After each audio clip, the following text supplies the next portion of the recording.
begin. All right. The recording has begun. So welcome everybody.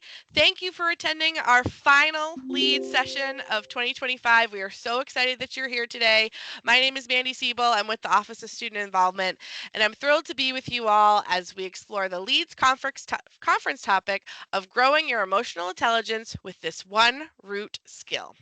Haley Grenier from the Student Accessibility Services team is also joining me in facilitating this session, so thank you so much, Haley. Before we have the pleasure of introducing you to the speaker for this session, we would love to review a few housekeeping items. So Barb, if you could go to the next slide, please. I can. Let me just make sure there we go. There you go, perfect. Here you will see SNHU's access and accommodation information, which serves as a reminder of the resources available for our community members. Additionally, Teams has some great accessibility functions. So there's live captioning, so please find the More button on your Microsoft Teams navigation bar. You can select language and speech and then select Show Live Captions. Or if you want to magnify the slides, you can navigate to the bottom left of where the screen is sharing those slides and then select the plus or minus icons. Next slide, please, Barb. All right, I'm going to turn it over to my friend Haley to talk about the what to expect. Thank you. And for what to expect, this is a little bit of housekeeping. You may have already noticed, but your microphone and camera are not enabled at this time. Your microphone will remain muted to reduce background noise. The chat, as you guys have already jumped in, will be available during the presentation, which you're welcome to engage with. However, we do encourage you to hold any questions you have for Barbara until the Q&A at the end, because she may not necessarily be monitoring the chat as we go along. We also ask that you be kind. We're here to learn, engage, and be with community. Do not photograph, screenshot, or record anyone in attendance. We ask that you also refrain from sharing any offensive content or using inappropriate language. And we appreciate your cooperation with that. And lastly, as Mandy mentioned, this webinar is being recorded, and there's no obligation to use the chat for participation in this session. Back to you, Mandy. Perfect. Thanks, Haley. All right, right to your bio, Barb. I will read that and we will get started. So, Dr. Barb Lesniak is an executive director of social sciences at Southern New Hampshire University. She started as an adjunct faculty in 2012 and still teaches in the psychology program. Prior to academia, she worked in corporate training and spent several years as a counselor after earning her degree. She knows the healing power of nature and spends hours walking outdoors in her home state of Florida. She has a special interest in emotional intelligence and the ways in which it enhances a person's personal and professional skills. A lifelong learner, she recently earned her MFA and her MKT MFA at SNHU and is working on her organizational leadership degree. Wow, she's not busy, friends. It is my pleasure to turn the microphone over to you, Dr. Barb Lesniak. The floor is yours. Thank you. And actually, it's just one MFA. I think I got overly excited and snuck that in, but it is 3 graduate degrees total. So I really feel that student side of things. So welcome, everybody. And we will have some activities where you can participate in the chat. But again, don't feel obligated. All of the participation is totally up to you. So what will we cover today? I always like to start with that because, I want to set your expectations and know what you're going to gain here. And first of all, we're going to be doing a review of emotional intelligence, just so we're all on the same page. What does it encompass? What's a common definition? And then I will propose to you that self-awareness is at the root of good emotional intelligence skills. And I'll explain why, if you don't have those solid roots, your skills are just not going to grow. And I will cover self-awareness both on the personal and professional side, because I know some of you are working, some of you are not, some of you are hoping to get jobs, some maybe career changes. So I want to make sure that you have some material that is going to be applicable for you. And then I will give you some strategies, because I think takeaways are really important. So you've got something actionable. So you'll be able to take these things and use them for periodic self-awareness checks. But first of all, as I mentioned, we'll look at some activities in the chat. Quick review. What are the 4 components identified by Daniel Goleman, who is the person who actually really originated and popularized these concepts? It existed before, but he's the one that really brought it into the forefront. So take a quick look, A, B, C, or D, and pop it on into the chat.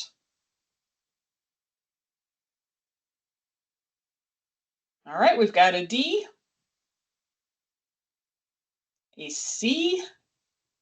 Ooh, C's getting popular. C's getting very popular. I see a B, more C's. Up, we've got an A, a D. Looks like we're jumping all over. C is pretty popular, but A is picking up there a little bit. We've got some D's coming in. Great. Thank you so much for interacting. I know it's kind of late depending on your time zone, and I really, really love that you're jumping in and doing this.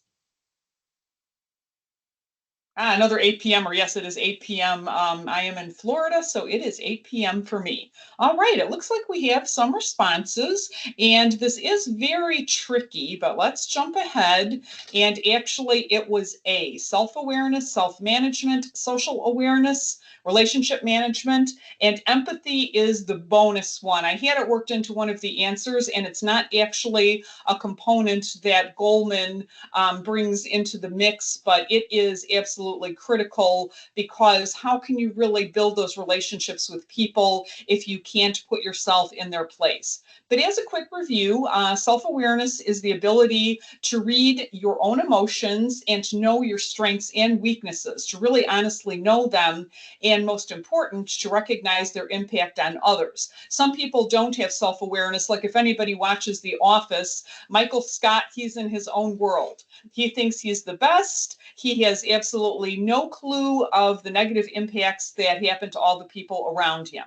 He's like a poster child for no self-awareness. Self-management is the ability to control your emotions and your impulses and to adapt to changing circumstances. So we all have emotions. That's a natural thing, but you can actually think about, what emotion am I having right now? What am I attaching to this? And you can decide whether it's the right one or not and set it aside and choose a different reaction when you have good self-management.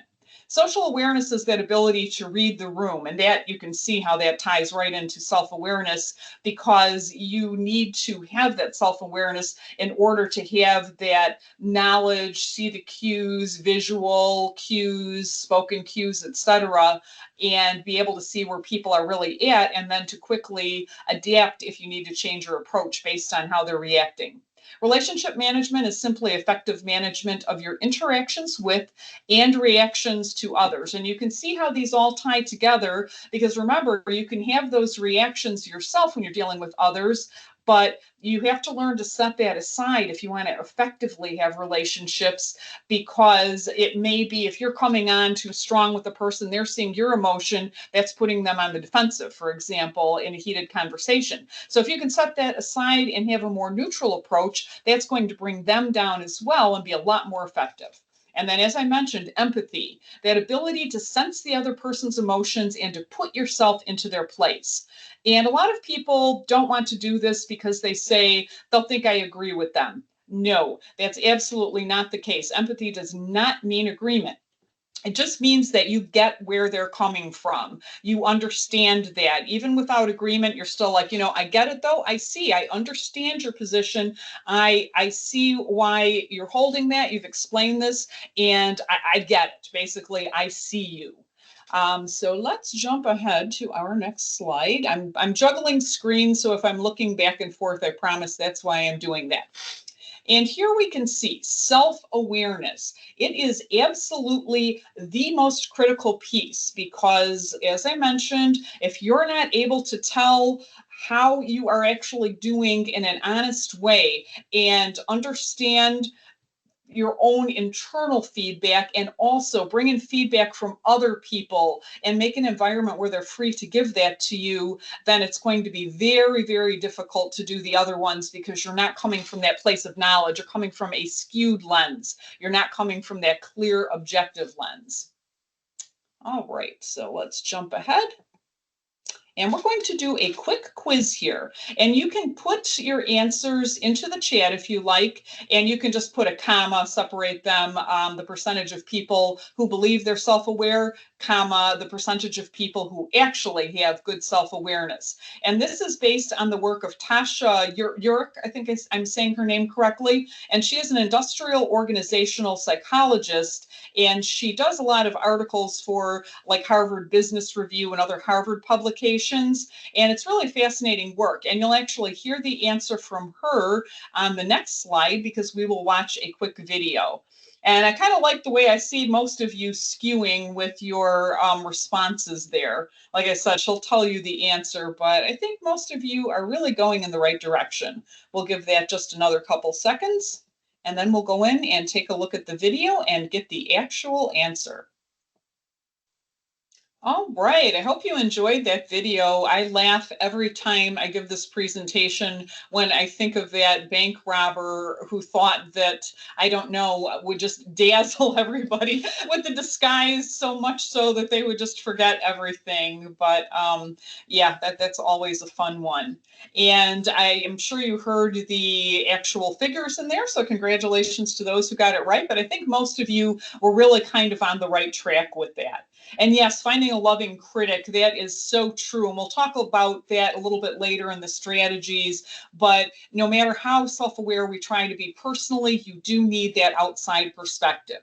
So let's take a quick look at how self-awareness acts as the foundation. I made that case at the beginning, and I really want to underscore that so that you see, because emotional intelligence is actually a human skill that is becoming more and more desirable in the workplace, because artificial intelligence can do a lot of things, and we'll look at that if we have some time later. It's a great coach, but it just hasn't quite made that leap over into true emotional intelligence. So that is the people side of things, and you need those skills to be successful in many careers. So if you can get this foundation and build on those skills, you're positioning yourself for success very well. So I mentioned self-management, the ability to control your emotions and impulses, and also to adapt to changing circumstances. And things seem to change almost by the minute nowadays. So you can see you're going to need that flexibility, that resilience. And when you're self-aware, you can separate the thoughts from emotions. I talked about that a little bit before, and I really like that point because I used to be a counselor and I did cognitive therapy. And I actually taught people how to stop when they were having really strong emotions. Stop, think, what emotion am I attaching to this right now? What would be a more effective emotion, or should I set emotion aside entirely? You have that power. And it's great when you realize that. It can take a while to remember that because humans are reactionary creatures. We are conditioned to react in certain ways, and it's natural to have those emotions, but we do have that ability to step back and take that objective look. And so when you're able to be objective, you can thoroughly consider all the possibilities. Now you are going to be more flexible. Now you are going to be able to pivot as you need to. Does anybody else hear the echo? I see somebody says they hear an echo. And in the meantime, I'll jump ahead to the next slide. Okay, that's good. I just wanted to make sure there was nothing on my end. All right, then let's jump into social awareness, and that is that ability to read the room. You are talking to a group of people and you think you're doing really good, and all of a sudden you're getting that sense, oh no, am I losing them? You know, they're yawning, somebody's playing on their phone. Uh-oh, what's going on here? How do I need to regroup and pivot, tying into that first one, be able to be flexible to make the change? And so you need to be able to see that and to think, all right, what is it that I can change to take care of the situation, to re-engage the room, or maybe you need to be giving them something else that you're not quite fulfilling. It all depends upon the purpose of the conversation, the meeting, whatever it might be.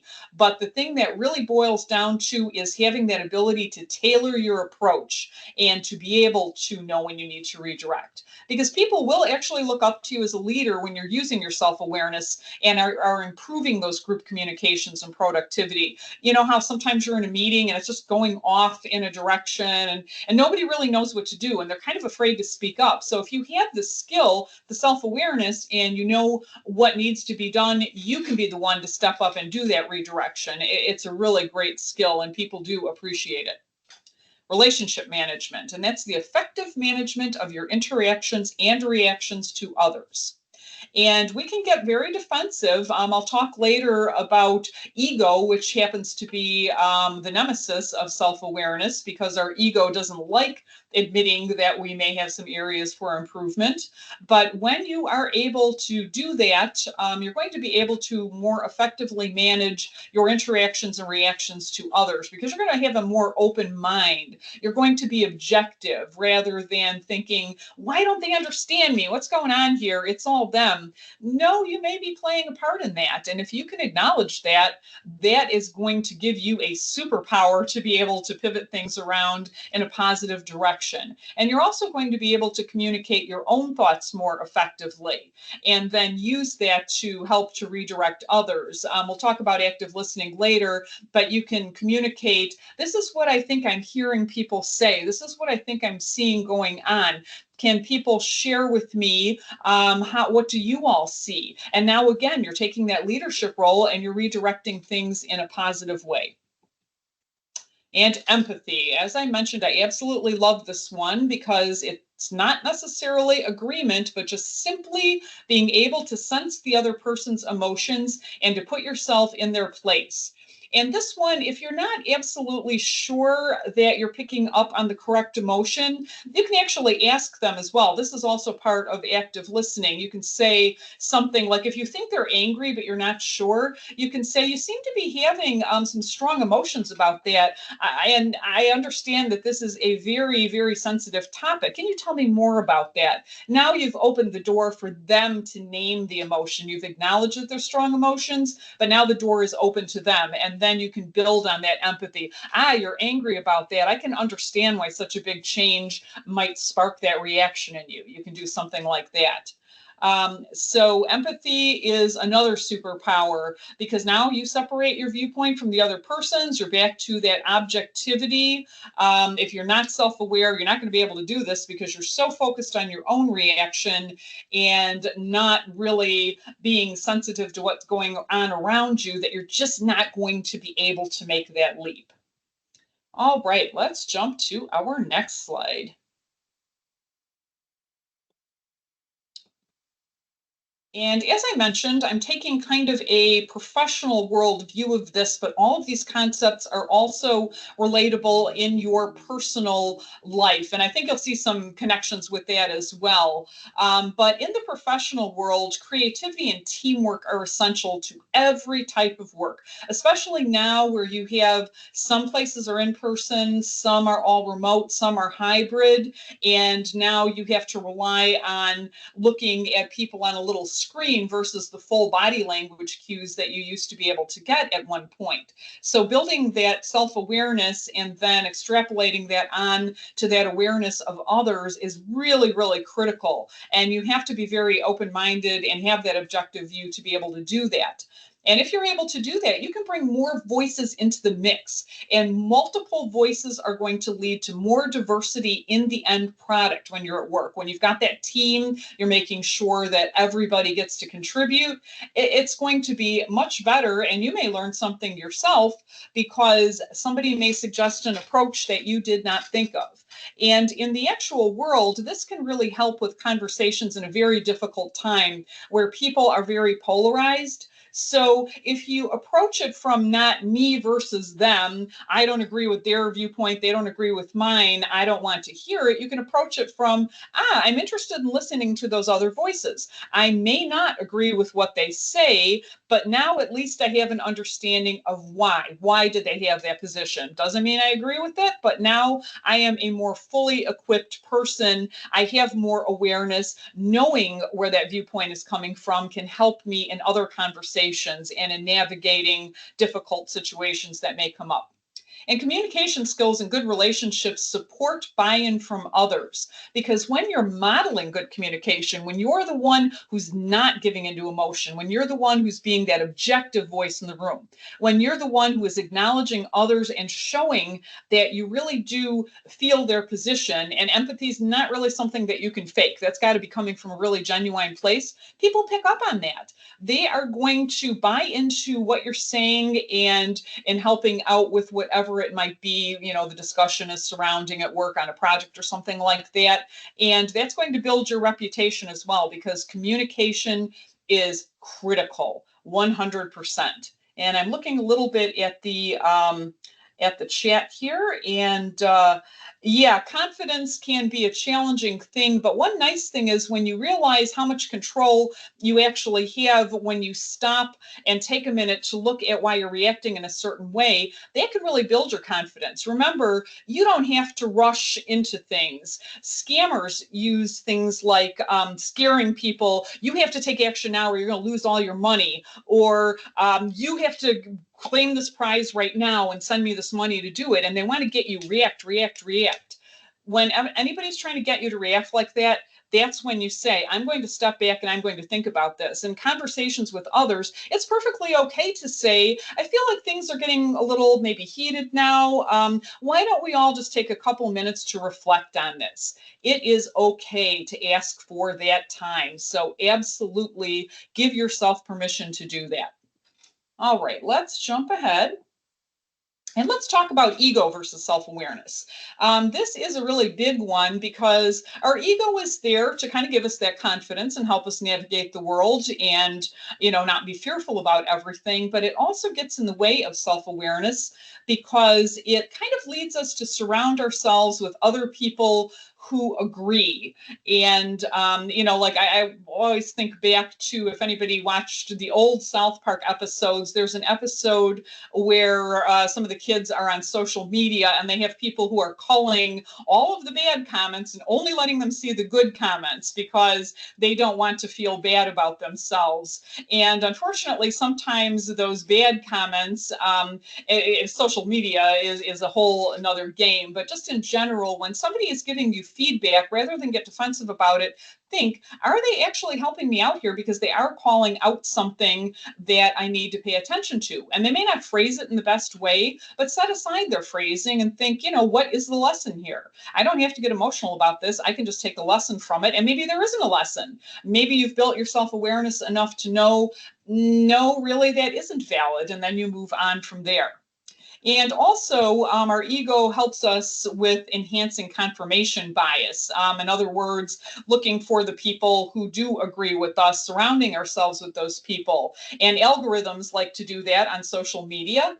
So that's why you especially have to be aware of this and know when you can actually do it on your own, say, hey, I need to actually start getting out with some people with opposite views. I have Facebook friends who are just all over the board in their viewpoints on things because I never want to get caught in that echo chamber. I always want to have a lot of different viewpoints swirling around me so that I can always keep that in my arsenal. And ego has us focusing on our own needs and desires generally. And we often forget when we're doing that because, sure, we need self-care. We need to take care of ourselves or we can't be there for others. But if we do that too much, if we pull ourselves into that, we will not realize that it is impacting our empathy. And humans become defensive when they're challenged. We do see honest feedback as a threat sometimes, and that ties right into what I was saying before. We have to reframe that. Don't get defensive. Just say, let me look at this neutrally. Maybe there's a lesson here. Maybe there isn't, and that's fine. I can throw it out. But if there is a lesson here, what can I take from that? All right, now we're going to have a fun little activity, and we'll just do this in the chat. And I won't give it too long because we've got several other things to cover, but it's always a little bit fun. So go ahead, look at this list of leaders, and if you would like, you can pick one or two if you want to do both, and say, okay, this person is self-aware, and this is why. Just type it very briefly in the chat. This one is not self-aware, and this is why. And you can pick anybody that you like. I kind of tried to do an interesting cross section. And one thing that I always find fascinating is that being self-aware is not really tied into who we view necessarily as a good leader or a bad leader in terms of ethics and morals, because those two things are not necessarily tied together.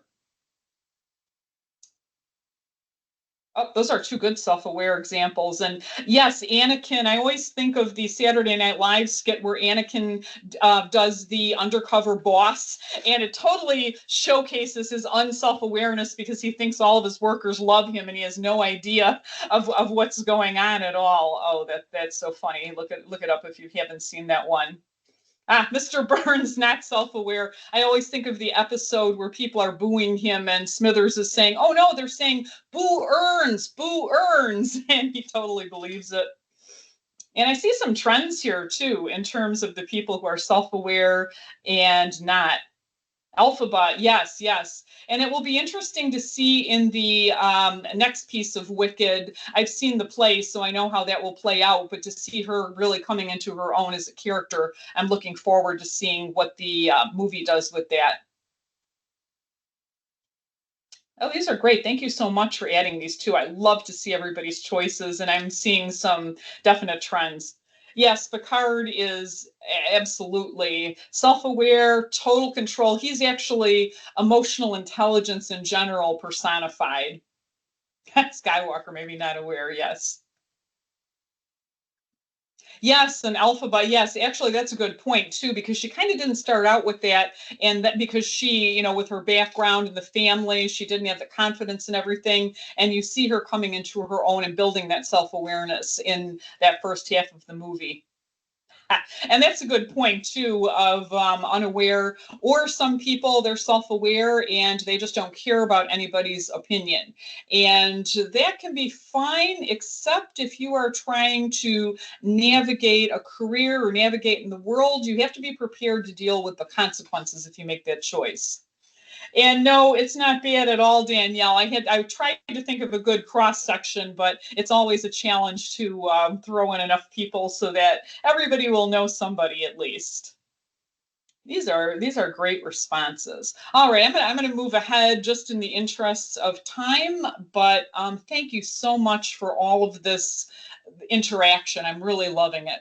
And hopefully you're enjoying that chance to chat a little bit and share your thoughts too, because honestly, I'm a lifelong learner, as you probably saw from the different degrees that I have, and I take something away from all of these sessions as well. So thank you to all of you for coming and teaching me something new every time.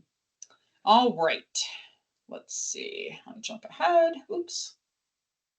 The psychology of self-awareness. And I do have a psychology background. I teach in the psych program, and I'm the executive director of our social sciences programs, of which psych is one. So I would be remiss if I didn't throw this in. Our brains are actually hardwired to kind of fight self-awareness because they're wired to make quick judgments. I mentioned how scammers try to make us react quickly, and that's a bad thing. But back in the day when a saber-toothed tiger was coming and you're thinking, is that leaf shaking or is that a saber-toothed tiger? You didn't have time to analyze that. You had to get the heck out of there. It had to be a snap judgment. But nowadays, it is actually counterproductive to our survival in the business world and personal relationships. We need to think those things through more. Confirmation bias, I mentioned before, we look for information that confirms what we already believe because we're comfortable with that. We don't want to be challenged. We don't want to think, oh no, maybe that belief is wrong. But when you step out of your comfort zone, when you're feeling uncomfortable, you know what? Take that as a positive, because sometimes feeling uncomfortable is just what you need, because it means that you have challenged yourself. Self-serving bias. We believe, and I'm sorry that I put ARE abilities, I promise with an MFA, I meant to put OUR, so I will take the blame for that. But we believe our abilities are responsible for positive outcomes, but attribute failures to outside forces. We ran the race and we won it. Hey, yeah, I'm the best athlete ever. We ran the race, didn't win it. Well, there was wind resistance, and I just kind of ate a lot last night, and I think I stumbled there. Otherwise, I would have done great. So we're not looking at it objectively.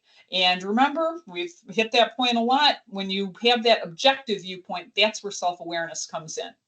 And we automatically react with defensiveness when criticized. That's something else we've hit before. Strong emotions, they make us impulsive. That's when we need to give ourselves permission to do that stepping back and taking a minute or maybe a few minutes if that's what we need.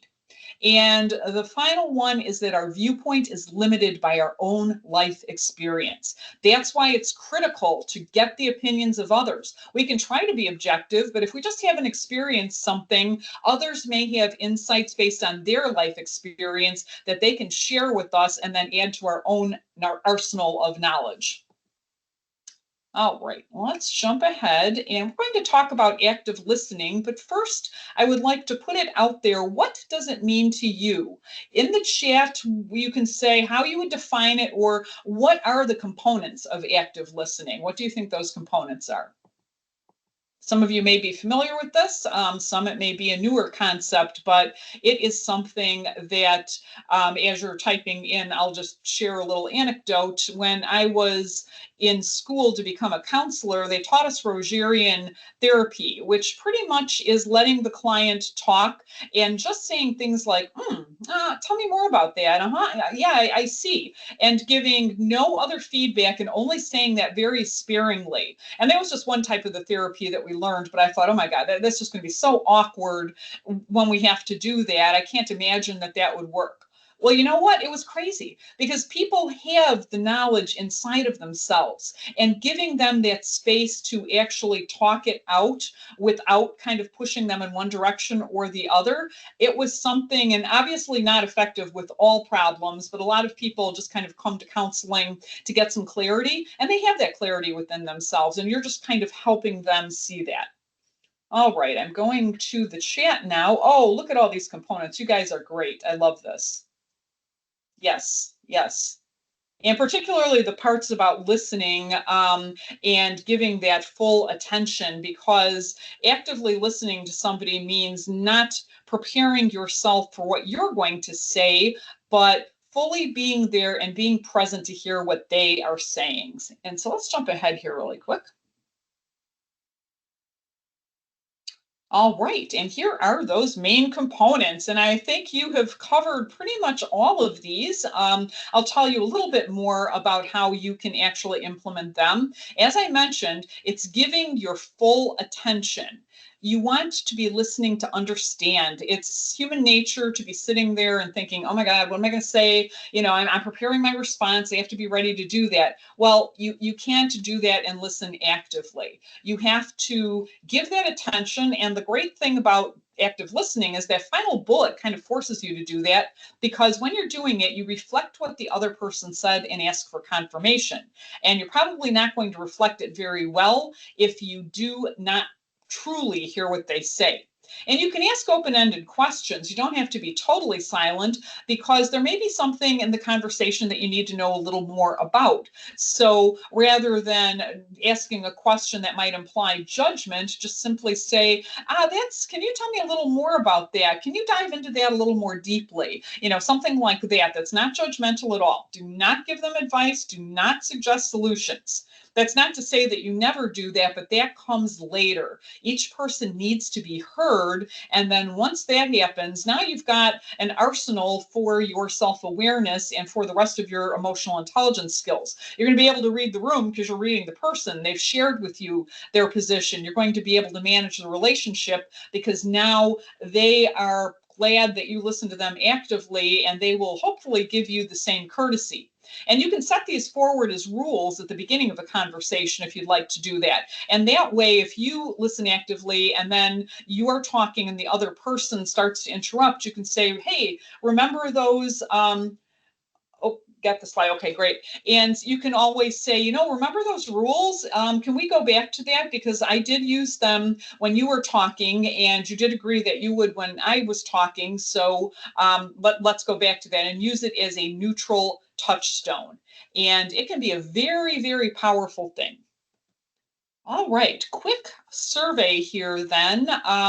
For active listening, which of these in your past experience is the most challenging for you? And you can just use your keyboard to put that in. And we may have some experts here because this is something that you kind of learn, I think, over time and experience. So if you feel like you're an expert in this, feel free to say that as well. And I'll give a minute for everything to come in.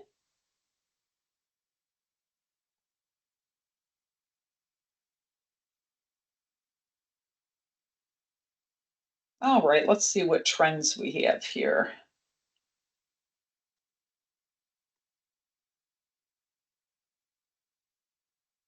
All right, it looks like we are, yeah, we're actually like quite all across the board. Let's see what trends. And giving the full attention, I see we've got quite a few of those. And I do find that that one is particularly challenging. Number one, if you don't turn off your devices, and I can be guilty of that as well. And then you hear that ping and you're just itching to see what it is, almost like you're conditioned to do that. And then number two, when you are actually in an online meeting and things are popping up and there's a crisis maybe brewing, or you need to see if there is, it is so hard to give your full attention. And the only way to really do that is to turn off the phone, to turn off the notifications. But I know that one is really, really hard. And I feel that one as well. I know a lot of my colleagues do too.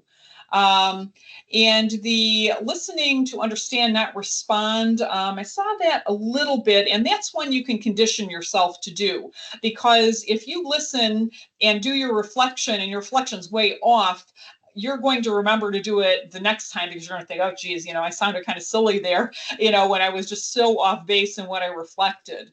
The open-ended questions, that one you can kind of practice, even if you do understand everything that the person is saying, just go ahead and throw one in anyway and ask them to tell you more about something that you may not need to know, but you just want to do it. You just want to get in the habit of doing the right timing, wording the question correctly, and interjecting something.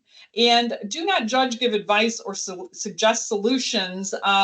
Often people are problem solvers. As a counselor, that's one where I really had to bite my tongue because that wasn't my purpose.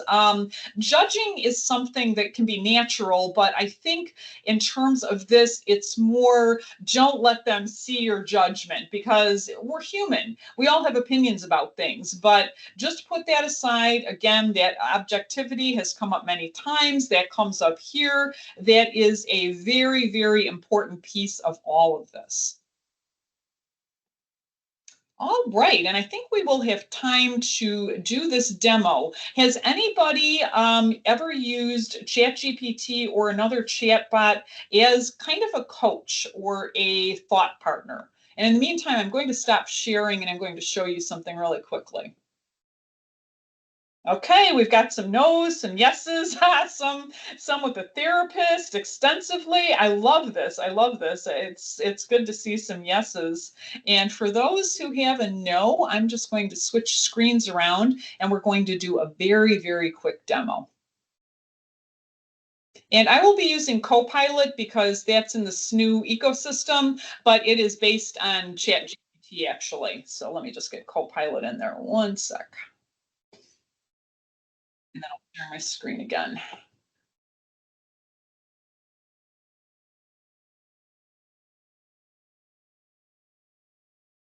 All right, you should see it in just a minute. Okay, hopefully you are all seeing Copilot, and I've preloaded it with a prompt. And this is a really simple one, and then we'll do a more refined one. But you can actually be really, really vague and just say, hey, can you please give me some tips on being self-aware when I am working on a team with peers? So you're telling it what you want, and you're giving it some context. Always give it some context. All right, so let's see what it says.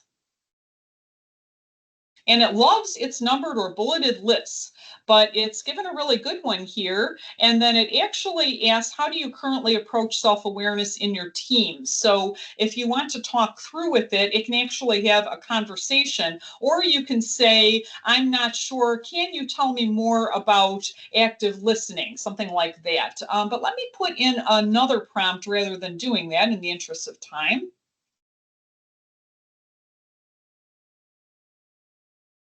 Okay, so now this one, what I've done, and you can't see all of it, but I made up a little situation because it's also great. I know somebody said they use it as a therapist. You can give it a situation and you can ask it to talk you through solutions. So in this one, I said, I was talking to a coworker, was very excited to share my ideas. She said I kept talking over her, but hey, I wanted to be sure I got all my ideas into the conversation. And she said that I have a habit of doing this and it's frustrating for others. But I've always thought that they appreciate my contributions and the fact that I generate so many ideas. Sometimes when I'm talking in a group, someone will say, yeah, let's give the other person a chance to talk now, because they think I'm taking up too much time. But I think that people should be able to take all the time they need. Based on this information, do you think that improving my self-awareness would be useful? And if so, can you give me some suggestions how and where to start? And I feel like all of you probably at this point in the webinar would actually have some really good advice for this person as well, because there may or may not be a little bit of a lack of self-awareness there. All right. Why is it stopping? Let's see. Oh, there we go. All right, so let's go back up there. And it's giving a little bit of sandwich feedback. It sounds like you're very passionate about your ideas, which is great. However, your enthusiasm might sometimes overshadow others, et cetera, et cetera. And then look at how it has broken this down. And it's talking about the active listening. It's bringing that in, mindfulness, staying present, and that very much kind of ties into the objectivity. And then the body language, it's pretty much saying, listen to those cues, read the room, without explicitly calling it out in emotional intelligence. It's saying ask for feedback, which we're going to talk about in a minute. And it's also suggesting that the person set some goals. And we'll talk about that at the end as well. And empathy. We talked about that too. I promise I did not build this prompt to come up with these elements of emotional intelligence like this. I just wrote it based on a situation, that could be something real that we may have experienced those type of people. But it can be very effective in the suggestions it gives you. And then you can actually ask it. It says at the bottom, how do you feel about trying some of these strategies? You can actually say, can you give me a plan with steps? So, and I see somebody's asking what Copilot is exactly for. You can talk to it like you could talk to another person. So in other words, I'm using it as a coach now. Pretend that I'm the person that was having this difficulty with others who were telling me that I was being too dominant in a meeting. I would go ahead, type in the Ask Me Anything area. I would share my situation and ask for its opinion, and then it would give that back to me. And you can go back and forth with it, and it will actually converse with you. This is a really, really high level overview of this for the interest of time, but ChatGPT is free. If you use Office 365, it's free through the university, and this is embedded in Microsoft Edge. And oh yes, having too much empathy, you have to balance that. And I'm sorry, I'm only answering some of the questions because I'm only catching some as I look over. But yes, you have to balance that empathy with self-care, because you know what? You need empathy for yourself. You need to understand your own needs just as much as you do for other people, because you can't be effective with empathy if you're not taking care of yourself. And Danielle, yes, you can get Office 365 free through SNHU, and Copilot is a Microsoft product. And if you have the Edge browser through SNHU and you're logged in, you will be able to go into Copilot. Or you can just go to ChatGPT, to the ChatGPT website, and it'll do the same thing. And I believe these are using the same version too, so ChatGPT would give you very, very similar answers. That could be a whole nother presentation on its own. And anybody, if you would like to actually ask me any questions too, let me put my email in here, and I can give you links to the chat bot and other information. So I'm just going to type that in really quickly.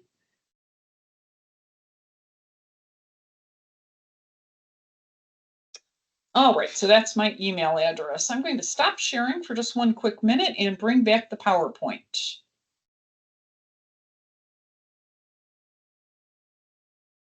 And like I said, I'm sorry that was so high level. Just want to cover a lot of information in a very short period of time. But I hope it at least kind of showed you that there's a lot of power behind AI and that it can be used for some very helpful back and forth and conversation. I use it as a thought partner all the time. All right, let's jump ahead really quickly. And let's go into some actions since we're getting toward the end. How do you do some self-checks for yourself? Well, first, as our friend Copilot told us, actively gather feedback from others. You need that outside viewpoint because you're going to miss things. We look at ourselves through a very specific lens, and we need that out already. Yes, we are 1 hour, I believe. We go till 9 o'clock, and it's 8:47 right now. All right, use self-assessment tools. You can sometimes find things online and you've got to be really skeptical, see where that tool is coming from. But there are some tools to help you kind of play around with that and have a conversation with the AI as well and kind of supplement that if you can't find a good specific tool where you're answering questions and it's rating you. Have that conversation like I did, asking for a very specific thing like communication style. Practice mindful self-reflection, because when you are able to center yourself, you're getting that practice in being able to separate yourself from the emotion. And observe your reactions in various situations. Pretend you're looking in at yourself. After the situation, if you think something maybe didn't go as well as you would like, then you can say, okay, how could I have done that better? Don't beat yourself up about it. It's a learning opportunity. Use it as that and make a plan and try out new things based upon what you have learned about that. Practice your active listening. Do it just when you're having conversations with people. They may not even realize that you're doing it. Do it with friends and family. They'll think you're the best listener in the world. And just kind of keep it to yourself what you're doing. So that way, if you stumble a little bit in it, nobody's going to know that but you, and you can improve next time. Do an empathy exercise. As a counselor, when I would have couples and they were fighting, I would make them switch roles. So they had to each argue the other person's viewpoint. It was so enlightening for them. It was amazing to see that when they actually had to take the other person's role and make the case for it. Use affirmations to reinforce good self-awareness traits. Today, I will listen to others without interrupting.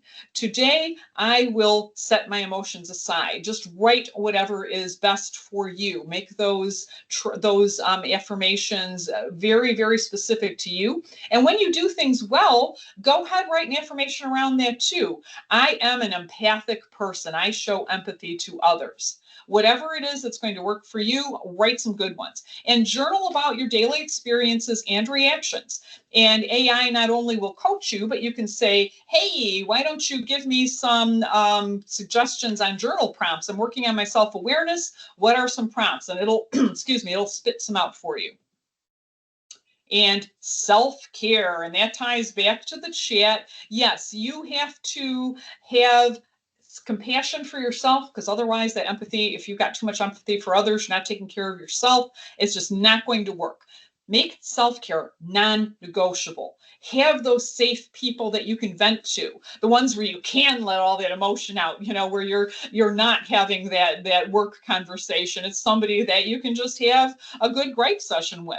Recognize the signs of burnout so you can implement these things. Hopefully you don't get to that point where the burnout's getting bad. Know when you're getting right on the edge there. And use affirmations to reinforce those positive traits. As I mentioned, it doesn't have to just be aspirational. And this is the very end. I do want to have time for questions, so I will just leave this up here. But this is actually something that you can do if you want to play around with taking some of this material and implementing it right away. You can make a SMART goal, and that means it's specific, measurable, achievable, realistic, and timely. So say exactly what you're going to do, how you're going to do it, and when you're going to have an assessment to see if it was successful. All right, so we have just under 10 minutes left for questions. So I will take a look and see what is going on in the chat. so much is happening. Thank you so much, Barb. Everyone is so thankful about the interactiveness of this session, so thank you so much for that. They are loving it. They loved the demo. The people are very excited. They also want to know, what do you teach? They're really interested in knowing what courses you teach. They would love to sign up for your courses if applicable to them. Psychology 790, which is the grad program, the capstone. So if you're at the end of your grad psych program and you're going to be proposing a study, I am there to help you do that. And I've got to give a shout out because I've got a couple of colleagues who are really good and have this kind of a view as well. Dr. Tom McCarty and Dr. Nick Dominello also teach that class. So if anybody's looking for good capstone instructors, we're the trio. I'll toot my own horn a little bit there, but I just enjoy it so much. The students are the ones who really make me love it because it's just so talented, when you guys get to the end of your programs. So that's what I teach. Love that. Thank you. We did have some questions come in. What are the right or the best questions to ask when requesting feedback to gain an understanding of your self-awareness?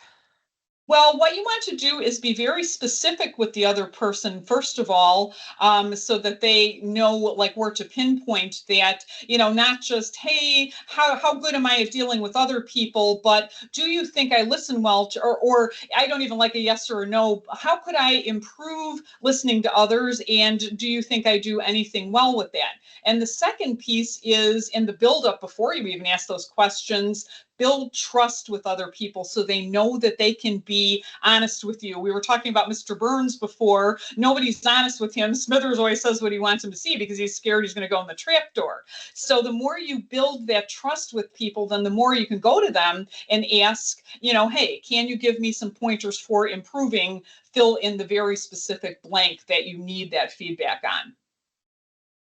Perfect. Thank you so much. Just a quick, someone wanted to know if you could go back to the last slide really quickly because they wanted to capture that last bullet on there. Yeah. And then while you're doing that, someone was really excited about the course you mentioned and wanted to confirm, was it Psych 790 that you mentioned? Yes, 790 graduate psychology capstone. Perfect. Thank you. And then we have another question that came in. Do you have any books that you would recommend on self-awareness? And if so, what are they?